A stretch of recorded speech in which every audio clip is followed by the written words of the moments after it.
Open up, Colorado. It's 420. Time to grind and burn. This is not your son's stoner show.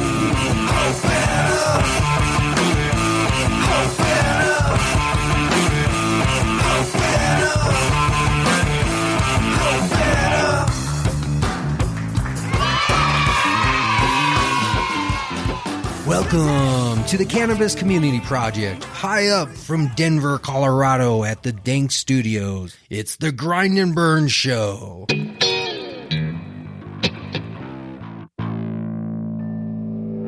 We support this show by selling products for our sponsors. We do that through the Cannabis Community Store, and I want to encourage you to check it out because we have some great products there. This show is brought to you live every week by the support of our sponsors, and we want to return the favor by letting them know our listeners are there for them. www.cannabiscommunitystore.com or go to the website cannabiscommunityproject.com. Hey, welcome back, CCP radio listeners. My name is Wayne. I'm going to be filling in for the host position for Brainstorm. Before we get started with today's episode, I wanted to talk to you guys a little bit more and kind of explain, myself, my background, what my motivations are for doing this podcast, my decision making, how I've thought about it. And I think that's important. If I was on the other side of the radio listening, I'd want to know, who's this guy hosting the podcast? What are his goals? I think transparency, honesty, those things are really important. What's kind of went into the decision-making process to do this, or to try to do it, rather. I'm not sure that it's going to be a full-time thing yet, but I'm still going episode at a time, getting new guests, looking to new people that are in the industry and successful, try to get them on the show. But yeah, back to my motivations. What makes me want to do it is two things, I think. The first one, I'll admit, is a selfish one. It's the opportunity to go find these business owners. It's a reason to get in front of them and ask for 30 to 40 minutes of their time and sit down and ask a lot of questions. Questions I'm asking are kind of from a selfish standpoint. I'm asking things that I don't know, that I'm interested in learning, how other people go about, thinking about these things on the business side in the cannabis industry. I said in the last podcast that I run an edible company in Oregon. This is my first go at starting a business, and let alone in the cannabis industry, a whole new, the regulations and just because of what the cannabis plan is. So the opportunity to sit down with these other business owners that have done it and be able to ask them questions and gain their experience and knowledge is really the first reason what makes me want to do this podcast. And the second thing that makes me really want to do it is the other side of it, bringing those conversations to you guys. So, that first thing is kind of a selfish one. It's talking to these other business owners, gaining their experience and knowledge. But second to that, if we can record those conversations and bring that to the listeners, that's where I feel like, they say in corporate America, win-win. You guys might enjoy those conversations and hopefully helpful to you to either, if you're thinking about getting into the cannabis industry, to further pursue your career, move up the ladder at a dispensary, at a grow operation, at an edible processor, whatever those things are. Hopefully these conversations and questions that I'm asking will give all of us a better understanding and how to move forward in the industry. All right, guys. So those are a couple of the reasons or motivations of why I'm interested and want to try to pursue this podcast. And please, by all means, send your feedback. Contact at cannabiscommunityproject.com. I'm really interested in what you guys think, the guests I'm having on, the questions I'm asking. If this is useful to you, if there's something else you'd like to see, that's the information I need to really improve the podcast episodes. And, these are done for you, the listeners. This isn't some echo chamber where I like to just hear myself talk. So if this isn't something you guys are finding useful, there's not really much point to it. So please send feedback. Greatly appreciated. All right, guys, today's episode was recorded live over the phone between Portland, Oregon and Denver, Colorado. Today's guest was Bill Ludlow, I think is the pronunciation. Bill owns Crativ Packaging, and they are focusing on childproof packaging for the cannabis industry specifically. A lot of stuff out there right now, if you're a consumer or in the business, especially on the edible side, it's either a pop top, a pill container, or a Mylar bag. Everything goes in an exit bag, leaving the dispensary. It's really hard to distinguish your brand and set yourself apart with the child-proof regulations that are in place. Bill's company is working to fix that. They have some new creative designs and packaging options that are all child-proof. They've got a couple on the market right now. They're working on new ones. This conversation really explores Bill's business, how he built it, how he got into the business, where they're at, how they've been operating day to day, and where they're hoping to go. So it was a really great conversation. Also, there's an Easter egg at the end of the podcast. Bill puts out a couple job opportunities, hiring work requests. You'll definitely want to listen all the way through. Bill kind of talks about those job opportunities that he's looking for. And it's actually could be a pretty lucrative job and sales position that could pay really well. So look out for that, guys. All right, let's get into the episode.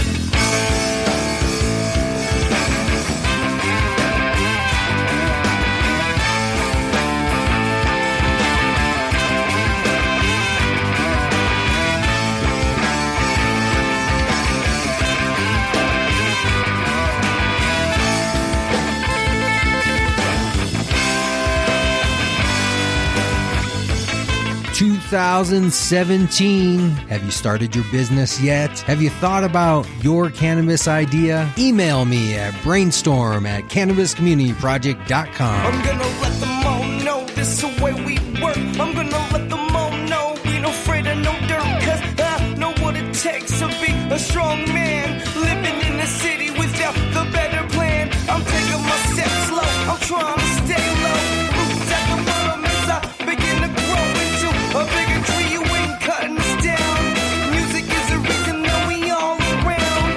Times have changed and we have changed too. To make a better music that seems to be true. So take this free ride, go deep inside, and maybe end up on the other side. Cause you gotta start from somewhere, can't start from the top. I said you gotta start from somewhere, can't start from the top. I said you gotta start from somewhere, can't start from the top. I said you gotta start from somewhere, can't start from the top. You can't start from the top. You can't start from the top.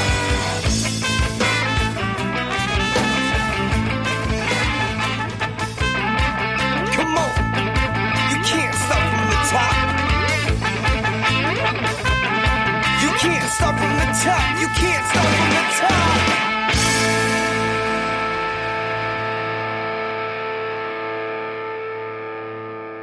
Hey, it's Bill. Hey, Hey, how's it going? I'm doing fine. How are you?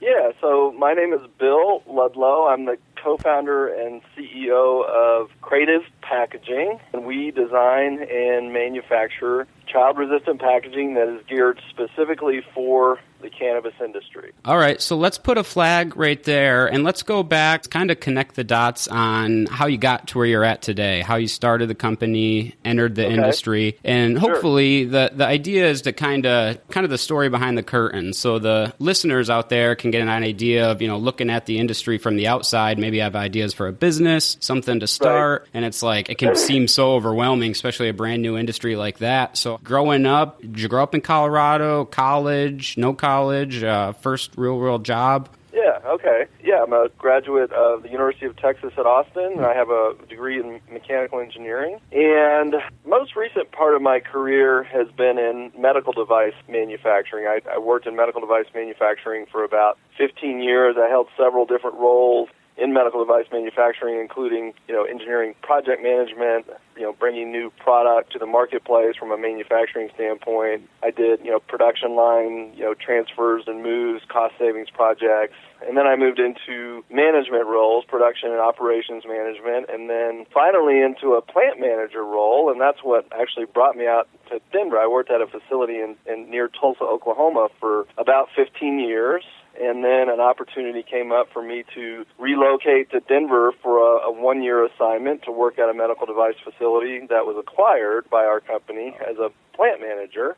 I got relocated out to Denver, and my family still resides in Tulsa, so I was just commuting back and forth, every other weekend to see my family and stuff. And so I had a lot of time on my hands in the evenings and on weekends when I wasn't traveling home. And I started just studying the cannabis industry. I just kind of landed right place, right time, and with my background in, a regulated industry, obviously there's a lot of parallels between, medical device manufacturing and, the cannabis industry as far as regulations that are coming into place. So I started studying the industry and kind of identifying where there might be some gaps, and identified packaging as an area that I saw as an opportunity to develop some new packaging that's child-resistant, which the industry is starting to require nationwide as regulations come into play. So I went out and I measured about $500 worth of edibles. I went out and I bought a bunch of edibles because we identified the edibles market as a market that is,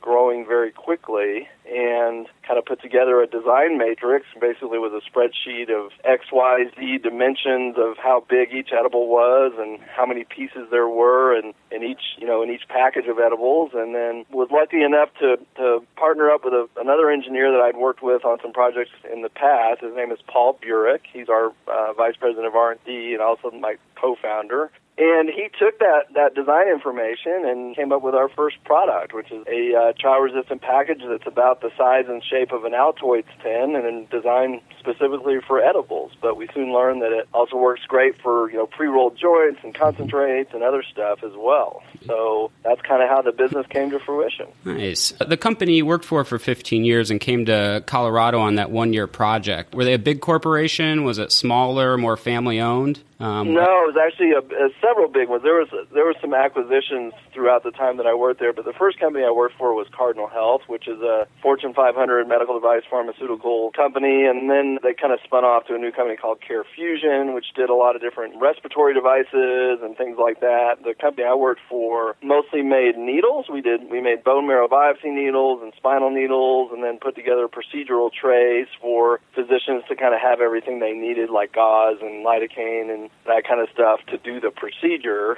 And then Care Fusion, which was spun off from Cardinal Health, got acquired by Becton Dickinson, which is another very large medical device company, BD.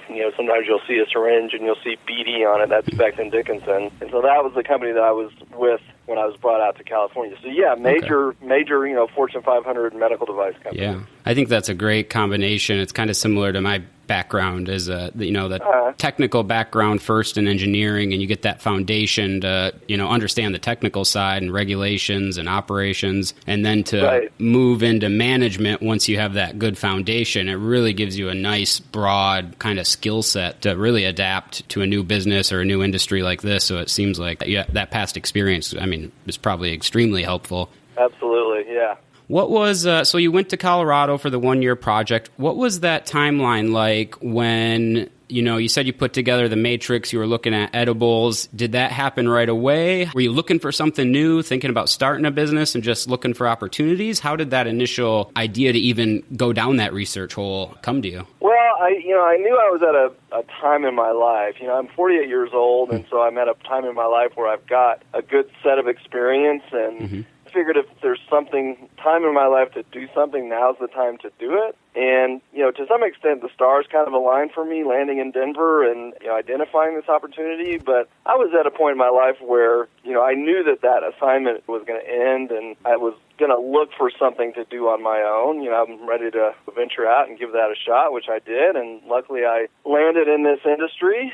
Yeah, so that's kind of how it went. But we started about 2 years ago. It's May of 2017 now. We started in May of 2015 is where we kind of started conceiving of the idea, and I got my partner Paul involved and started getting him excited. And so it was about 2 years ago when we started doing the conceptual ideas, and then we took it to actually a prototype phase where we actually made 3D printed models of the packaging and did some preliminary testing, and then we actually decided to go ahead and build a mold for the design to actually test it. We have to put it actually in front of children and adults, and there's a protocol you have to follow to make sure that does meet that protocol, and those are standards that are called out by the industry. So we took it through that and got that through, and then in March of 2016, we actually launched. There was a Bud Tenders event here in Denver where we set up a booth and actually started showing it. So it was about, almost a year before we actually got it developed and had our initial product in production and got it out. And so then this past year has been around just continuing to build the infrastructure of the business and get higher cavity molds in place to drive the cost of goods down and that kind of stuff. So it's taken about 2 years to really get the business off the ground. Yeah. I think it's interesting when you're kind of telling that part of the story is I think entrepreneurs struggle with, you talked about doing that research, that year process before launching. When did you make the jump to quit the other job, and what was the financing situation like?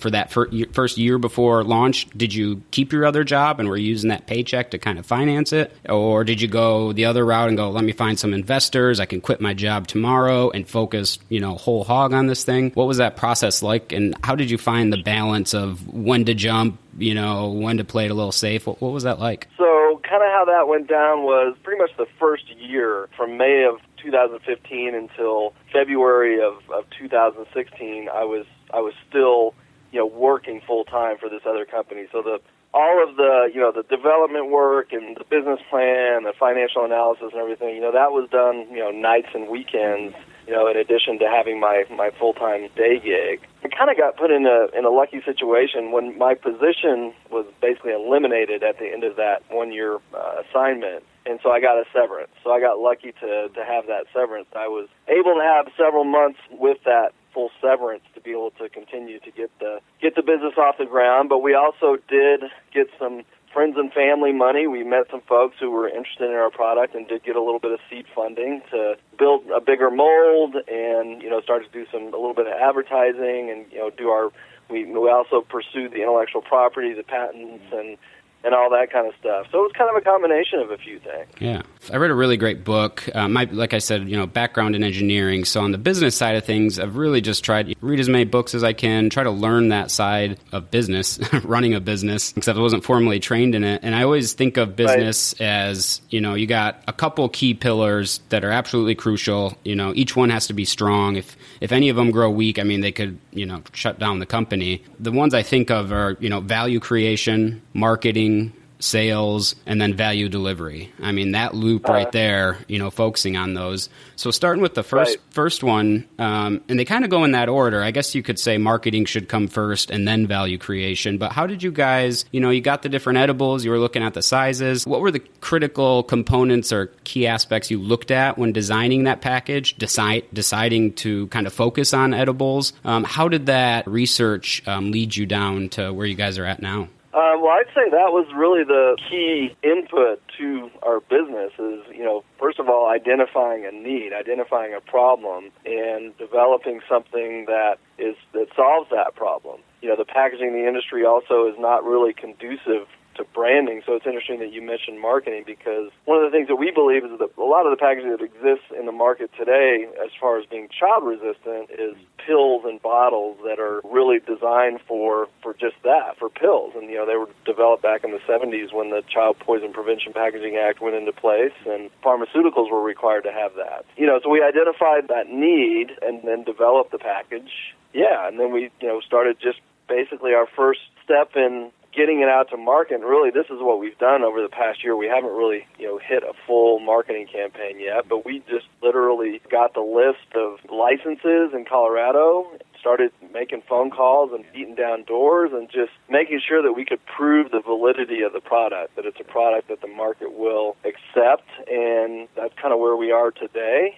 Picked up one of the largest edibles manufacturers in Colorado. They're a company called Incredibles. They're launching their new gummy products and some fruit chews and that kind of stuff in it. So we've gotten some validation of the product, and I think that's really important to make sure that, you prove that the market will accept it. So we proved that it works. We did the testing. We took it out to market and, did it the old-fashioned way of just literally, beating the phones and knocking on doors. And, so that's kind of where we are now. Yeah, I think that's interesting. The another thing I'd read is, figure out how you can make your first sales dollar with the least amount of money invested, ideally. Right. Right. What's the cheapest way to test this, theory of this product, this service, filling that gap to see if it actually does fill it before you invest in all those bigger things? How did you guys, it sounded like you started 3D printing, doing prototypes with your packaging. It's really interesting. I definitely agree. You got either the pill bottle or the Mylar bag. It's really hard to brand and distinguish a edible line right now. How did you guys do that initial testing? Did you identify a few dispensaries and let's, just 3D print these things, even though it's extremely costly, and see if we can sell them and then go to bigger manufacturing then? Or what was that test model to test the idea like? I think that's something that we didn't really formally do. I think if I had to do it over again, I would probably do it a little bit differently. We kind of just took a bit of a risk in what we did. I mean, we took the design inputs, but we didn't go out to the industry and get a lot of feedback before we actually made a mold. We did have the model of the Altoids tin, though. I mean, we knew that was a shape and size that kind of was used in candy markets already, and that as well that was a kind of a size that was kind of Google Altoids tins. They're things that people use for other stuff after the fact. So we kind of thought it was a good idea to have something that was also, upcyclable, something that people would use after the fact. Bottles tend to get thrown away, but we believe that our little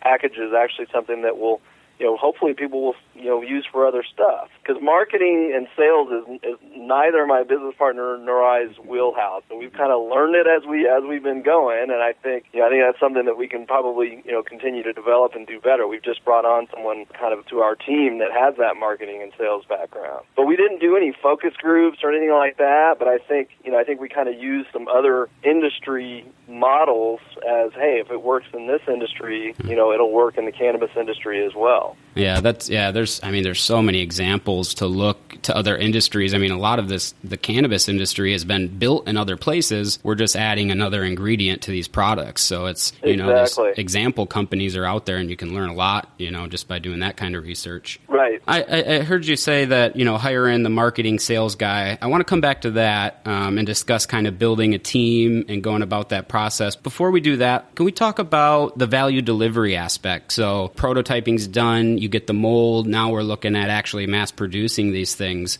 Right. Where did that start and how has it kind of evolved? Because I just think unfamiliar with how do we make these components and, thousands and thousands of them. Everyone thinks just, it's probably somewhere in China, but your packaging is so, detailed and customized like that I got to imagine scaling that up is, how many new problems did you have to solve and roadblocks you ran into? What was that like? Yeah, it was definitely challenging. We did the child resistant and adult testing was actually a significant challenge. The adult testing was actually a bit more of a challenge than the child testing. For the child resistant testing, you have to put it in front of 50 kids ages 3 to 5, and they get 10 minutes to try to open it. And for the adult testing, you have to test 100 adults, and they have to be able to open it within 5 minutes, and then they have to be able to open up a second package within 2 minutes. And develop, because our package is a new child resistant function as far as how you open it. It's not intuitive to people, and I suspect that back in the 70s when push and turn medicine bottles and that kind of thing were coming to the market was probably similar. But now in the child resistant packaging market, everyone understands how to do a push and turn medicine bottle because they've been around for a long time. But we've got a new mechanism that was challenging to figure out the right instructions to be able to have an adult be able to read the instructions and figure out how to get it open, which is part of the test. It's called the Senior Adult Use Effectiveness Test. And as well, a certain population of that 100 adults has to be women, the ages of 60 to 70, so a challenging population from the standpoint of strength and arthritis and that kind of thing. So that was tough. So doing that testing was definitely a significant challenge.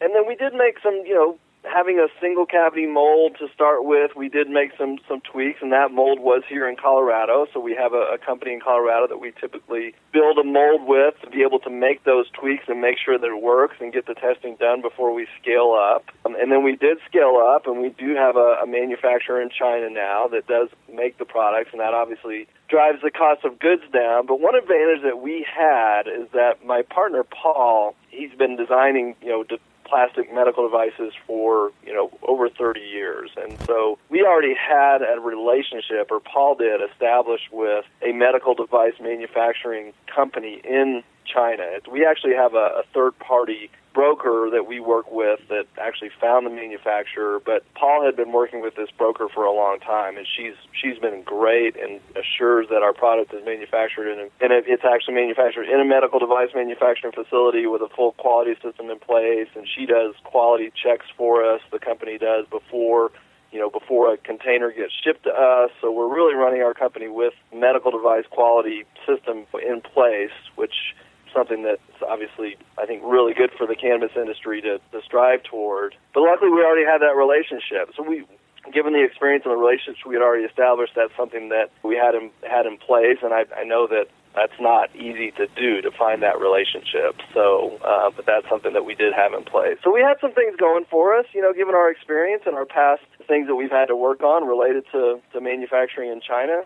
There's certainly challenges to that, and the biggest challenge in manufacturing in China is lead times. It takes 3 weeks to fill a container. To be cost effective in China, you not only have to have the manufacturing cost be low, which it is, but also you have to take into account the shipping charges and figure out your total what's called landed cost. How much does it cost you to land your product in the United States in the location where you need it to be? In order to do that cost effectively, you have to fill up containers, shipping containers, sea containers, and so it's the lead time is the time to fill that container up full, and you fill it up as much as you can. You floor stack it. You don't put it on pallets, and then you get it to the United States, but that takes 4 weeks on the water to get it. So you're looking at a 7 to 8 week lead time, and that's certainly something that we're dealing with now. And as we ramp our business and the cannabis industry grows rapidly, managing that lead time is going to be something that's going to be, a challenge and something that we're going to have to really pay attention to. So we're already looking at the possibility of scaling our business with, other manufacturing that may be closer by, like Mexico, or even, automation in the United States and that kind of stuff to be able to service this industry that's going to be growing so rapidly. Yeah, that's great having your, partner come to the table with that experience. Yep. It just seems like, if I was starting a business and it was a product that, I knew eventually had to be manufactured, and maybe I buy a 3D printer, I print some prototypes and everybody loves it. Man, that gap of execution to those prototypes to producing in China so you can actually be competitive because someone else will. Right. You got to get there. Yep. It's like, yeah. So that's great that he brought that to the table. Yeah. So let's talk about sales again. I was thinking, kind of what you said about the pill containers, and just everybody knows what those are now. They've been around for so long.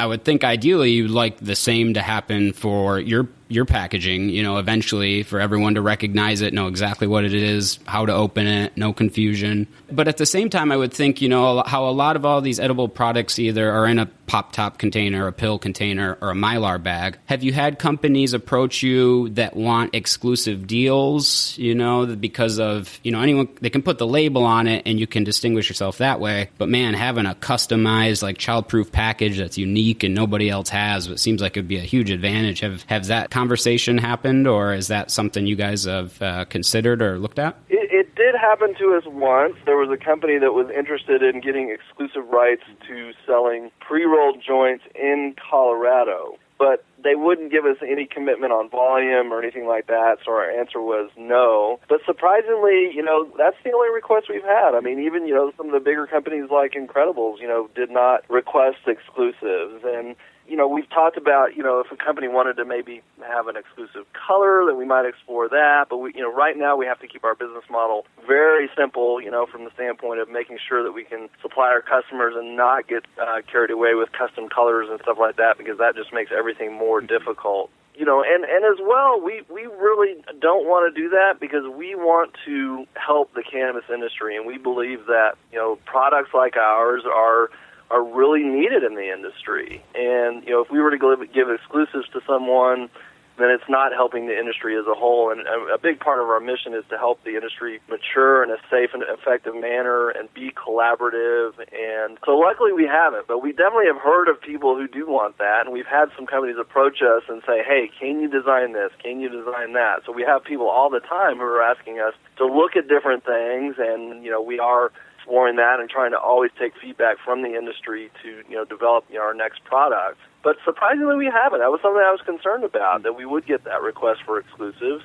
And I think that those companies are out there, but we haven't run into them. Yeah, that would be on their side. I mean, what kind of premium are you going to pay for an exclusive deal? Because if you guys go that route, how much business are you cutting off? Everybody else in the area, I could see that'd be a real tough thing a business model to try. Right. So we kind of talked about manufacturing and value delivery, and you guys have your product line now, your standard, like almost that Altoid tin packaging. And then you guys also came out with a miniature version of that. Is that correct? Yes. Okay. The Crativ Mini. Yeah. Which I think it's one thing I was thinking of as I was trying to think about your business is you got the first product or SKU, built the business off of that, and that's kind of your starting foundation project, and now you're starting to deliver on the value of that. Are you going to focus on new designs and new products, or do you think the opportunity for this one to saturate this in all the different markets that exist is going to be an endeavor of its own? Or how do you guys look at, recreating more value in the future for the company? Yeah, that's a great question. So, I think two things. And I think there has to be, interestingly, a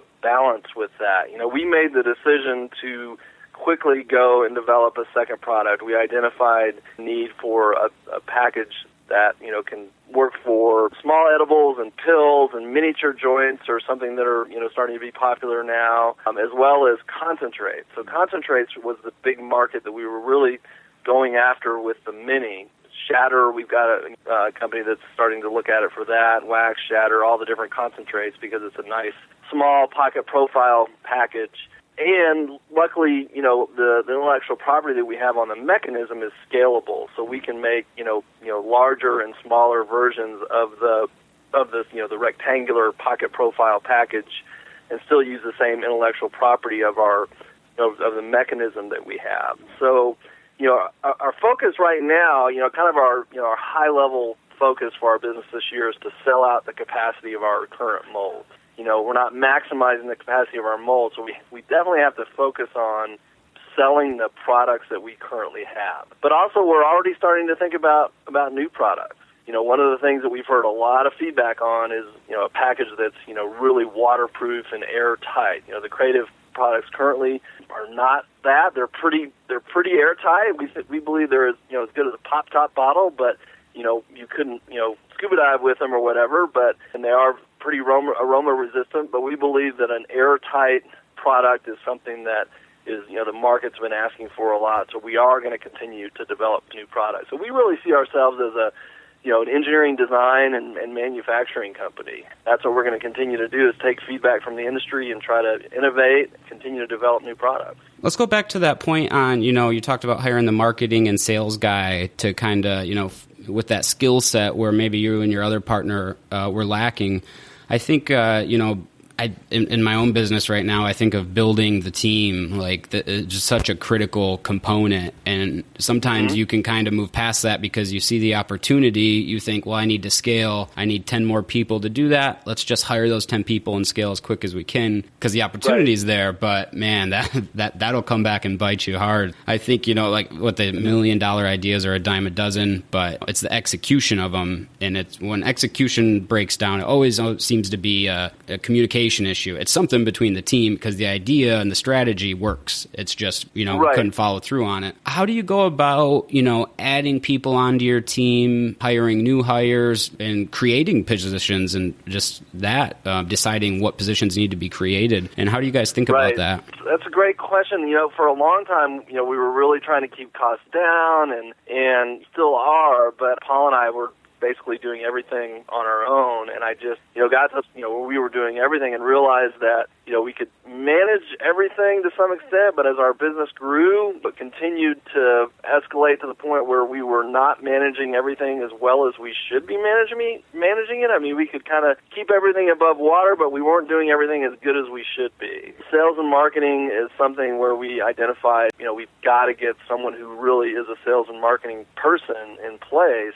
One of the other things, though, is we've been careful. We still do not have employees. We want to be careful about, ramping up. Ideally, our business vision is to be non-brick and mortar and have employees, but try to keep things as simple as possible. And so currently, our sales and marketing team is our independent contract representative. So we have a gal, her name is Amy Westman. She also comes from the medical device manufacturing background. She worked for, again, large companies like Johnson & Johnson. And so we identified Amy, and luckily we found her at a time where she was, exited the corporate world as well, and kind of has her own marketing consulting business and became interested in, the cannabis industry and Crativ. So we were able to hire her on a contract basis, but also reward her, basically giving her a percentage of the growth of the business. So she's really incentivized, to help us grow our business. So that's kind of the way that we brought on leadership from a sales and marketing standpoint. The other two things we've done is we've brought on some independent contract reps. So they're 1099 reps, but we have a contract where we sign them up and we give them a percentage of the business, and they get residuals on whatever business they bring in. And then finally, we've just started really focusing on bringing distributors on board. So now that we have our infrastructure set up and we can manufacture at the cost of goods, that allows us to work with a distributor so that we can distributors a good discount for them to get out and use all of the relationships and stuff that they have. So we've actually really focused on recently bringing on distributors. Actually are on marijuanapackaging.com now, which was a huge success for us, and they're about to launch some stuff to really bring Crativ to the, using their portfolio of marketing and that kind of stuff. So I think that's another important thing, is being open to all different ways of getting your product out to market. But I can say that getting our product to market where people know it and see it has been a lot harder than I ever thought it would be, and we're certainly not close to being there yet. We need to be going to more trade shows and all that kind of stuff. It can get a little bit concerning when you try it, and it's just, man, why isn't this happening? This is such a great product, and we get great feedback from everyone. But, the industry moves a little slow. The cannabis industry does, as we found, and so it takes time. But we're kind of hitting it from those different avenues. Yeah, I could see that being a real challenge for you guys. If you have an edible company, you go into the dispensary, they say, yes, I'd like to carry it. I mean, my customer goes to the dispensary looking for it, right? I mean, I know how to engage them. If you got an edible company and you want an interesting child-proof packaging, and you're looking at that to distinguish yourself, well, some Google searching maybe, but how does, just SEO, those rankings, do you get up there? I mean, getting your name out, there's not really a centralized place that most of us will, except for those big distributors, which is probably a great option where most people do funnel their attention into being that spot. Correct. Yeah, that makes a lot of sense. I want to talk a little bit about the marketing independent that working with her. How does that, because I think of making that decision to either hire in-house or an independent consultant. How do you motivate that person and not, just on an hourly rate, like a billables per hour like a lawyer? Because I could see tons of problems with doing it that way. But I think that's great to percentage of sales, rewarded product of her efforts, right? What she does directly reflects on her. What was the major, was it just being smaller and not as much capital to decide to go that route and give them maybe a bigger piece of things if things went well, but a smaller not much if things didn't go well, as opposed to hiring in-house where you're kind of taking someone on in a salaried position, I guess, or, has got to have that skill set. It's probably a pretty high-level person you need, and if you guys don't have that background, you can't really train someone, right, to be that person. Right. To some extent, we got really lucky. Again, we found Amy at a point where she's kind of trying to establish herself as a kind of an independent marketing consultant, and was kind of looking for some case study folks. And we kind of got lucky enough, to meet her at a time where she's not demanding these high, hourly rates and that kind of thing, and was really willing to work, at a very reasonable baseline payment schedule plus that commission. And I think that's really the key, is that we gave her a percentage of the growth of the business. So she basically has the ability to, give herself a raise every day if she can help with sales and marketing and grow the business. And I think, incentivizing people, and it definitely is the case. We're doing that because we don't have a lot of capital to be hiring someone. And it also gives us an opportunity to, to check people out, for us to kind of, check Amy out, and also give Amy a chance to check us out. And, eventually I see Amy working into, really a full-time leadership position with Crativ and, that kind of thing. But So yeah, that's kind of how we've done it, and that's why we've done it. Well, that makes a lot of sense. I think of that in our business as any change or decision we need to make is there any way to experiment with this without full commitment? Let's try some things out before we're like all in and jumping off the cliff, and then you find out if the bungee cord's short enough or, whatever it is. Any way you can test ideas without, fully committing is great idea. But it's a fine balance. I find times when I'm, talking to these folks that I'm, not directly paying. I mean, I'm used to having teams work under me that are getting paid, that I have direct management of, and if I need them to do something, I can delegate formally to do that. And that when you have people working for you that are more on an independent contract basis and you're only working for a certain number of hours or that kind of thing, you have to be a little bit careful about demanding too much, because you don't want to burn them out and run them so hard that they feel like they're working for you. They need to feel empowered and feel like that they're doing what they want to do, and also be motivated to, understanding that they are a part of the business and going to grow with it. Future plans? I mean, we kind of went through, the value delivery and value creation, new product ideas. Anything else on the horizon, guys? Things you guys want to start doing more of, or expos, or, educate? What are you guys planning for the next, what's the next year look like? Yeah, so we want to, obviously, as mentioned, high-level goal, get the two Crativ products, that are being marketed and sold today, really continue to push and get those out there. That has to be our focus this year, and get those molds pumping plastic, 24 hours a day, 365 days a year. That's how we really drive a competitive business. Yeah, continue to develop new products, but, that's kind of a secondary focus for us this year. But definitely, we're at a place where last year we set up the business infrastructure. We've got our logistics in place. We've got our molds in place. We've got a contract warehouse in place. We're ready, to do business. So the focus this year is sales and marketing and getting our product out there. And definitely, trade shows and that kind of stuff is going to be a big thing for us. And yeah, just continuing to get it out there. The other thing that we get a lot of requests for that I think we're going to look at trying to develop some technology around is, how do I take this black or white Crativ case that's a cool rectangular design, but how do I really, brand it? And, child-resistant, packaging is something that, I think is challenged for branding. We believe that with the flat surfaces of the Crativ case that it really lends itself to branding. But, a couple of ways you can do that is you can print stickers and you can apply them, and that's pretty much what we've done to date. But we've also had a lot of people request, can I print directly on that? And so we're actually working with some folks to develop technology around being able to print directly on the case. It's actually, hopefully can be more cost-effective to do that, as well as, having your brand printed on the case so that brand sticks with that product beyond the actual initial use of it being an edibles package. It sticks around and people use it for other stuff, but it maintains your brand. Yeah. So printing directly on the case, would the situation there be that someone has, the artwork, the design, and then you guys would have that printer in-house at your place and they would order certain quantities, and then you would ship those pre-printed to people? Is that how that would work?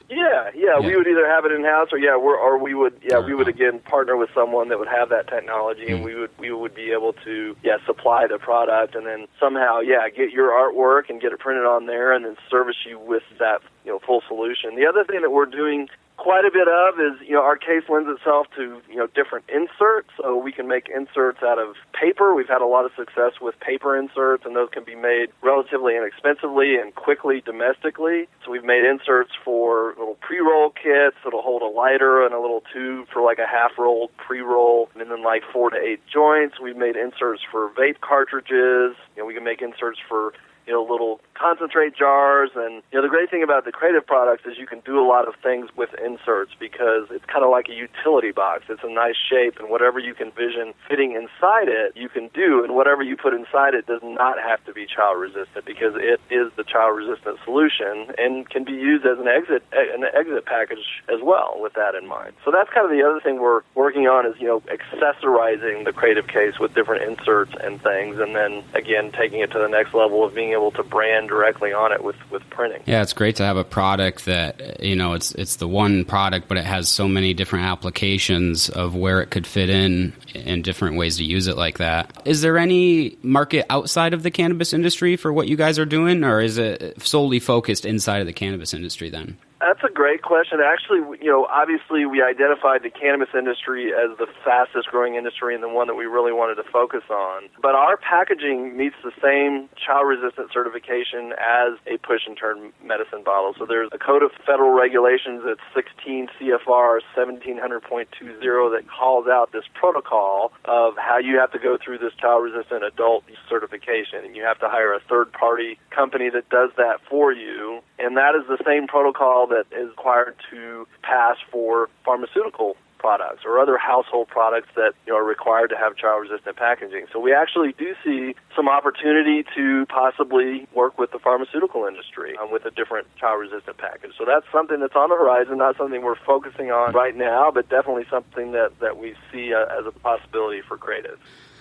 What's a good contact info for you? I mean, I guess you guys are mostly B2B, right? So if someone was want to reach out, it would probably be an edible company, anyone looking for child-proof packaging for their products, would you say? Yeah, B2B, but also, dispensaries. We have dispensaries that are, a lot of dispensaries make their own pre-rolls. So potential customer would be, dispensaries, concentrate companies, edibles companies. And yeah, the best way to reach us is through our website. So if you go to www.Crativ Packaging, and it's Crativ. We do get a lot of people confused with thinking that it's creative, Creative, but it's Crativ with no, it's like creative with no E. So it's just Crativ packaging.com. And the other thing is if you type in Crativ, Google will autocorrect to creative. So that's caused us actually a little bit of a challenge with the SEO. So make sure you type in CrativPackaging.com, and then there's a link there for sending us a message. And at the current time, I am the one that checks all of those messages. So if you send an email to info@CrativPackaging.com, it will come to me, and I will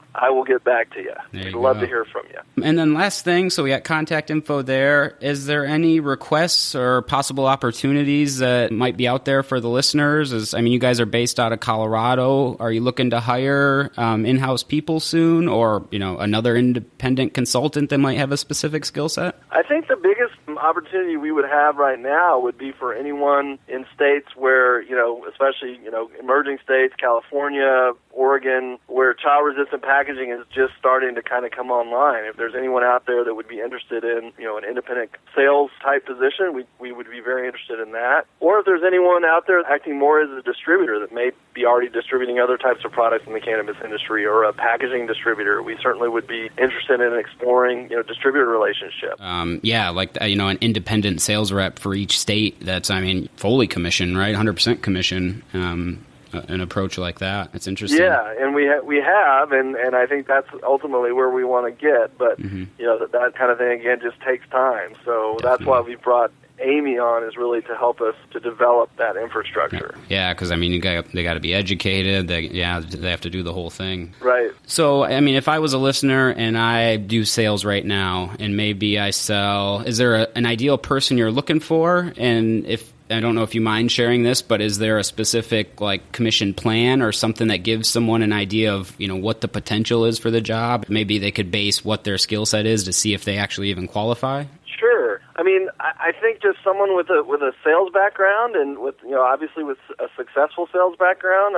Experience in the cannabis industry is certainly something that would be nice, but I would be more interested in someone who's a motivated salesperson. If there's a motivated salesperson that has relationships in the cannabis industry already, that would be even better. The cost of our products is anywhere from 50 to 90 cents, depending on volume. We typically pay around an 8% commission. And a big edibles company can have volumes of up to 50 to 100,000 units a month. So you can do the math with that information and kind of figure out what your commission could be if you hit one of those big companies. Yeah. And there's a lot of medium size and smaller ones out there too. So there's certainly opportunity. Yeah, an independent sales guy, and you could make, if you're doing real well, 80, 100 grand a year eventually. That takes a lot of time and work, but it has the potential. Yep. That's great. You bet. All right, well, Bill, well, thanks for taking the time to have the conversation with me. Wayne, I wanted to thank you as well for having me, and want to let everyone know that we really want to make a difference in the cannabis industry, and child-resistant packaging is something that we think that we can really help to end this prohibition, and we're just really excited to be a part of this. I'm grateful to be alive and have the experience that I do, and to have had the motivation to have kicked this business off. So I encourage everyone to take a stab at it. If there's any time to take a risk in an industry where there's this opportunity, I think this is a great one. So I encourage everyone to take a risk and be willing to fail, and I've certainly failed quite a few times in my life, and that's okay. So get out there and take that risk. Yeah, I mean, how often does a new industry come along, especially like this? Right. Yeah, not every day. Awesome, Bill. Well, thank you so much for your time. I really appreciate it. Let me know next time you're out to Oregon. We'll have to meet up. You bet, Wayne. I sure will. All right. Thanks, Bill. I'll talk to you later. All right. Bye-bye.